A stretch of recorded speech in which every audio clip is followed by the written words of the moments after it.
এত ভালো তরকারি রান্না হয়েছে না।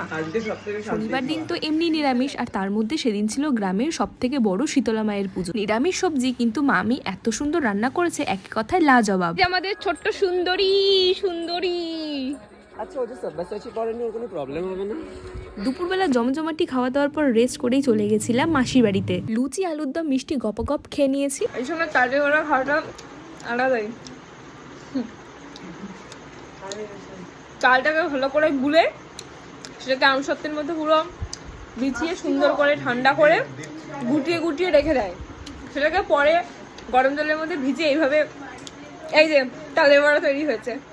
এরপর আমরা সবাই মিলে চললাম সেই শীতলা মায়ের পুজোর মেলাতে। ওই যে ওইদিকে দেখো যাত্রা পাঠ হচ্ছে, আর এদিকে না এইভাবে মানসিক যারা করেছিল তাদের এইভাবে নাকি মানসিকের পুজো দেওয়া হয়, তো এটাই সেই রিচুয়াল এখানে হচ্ছিল।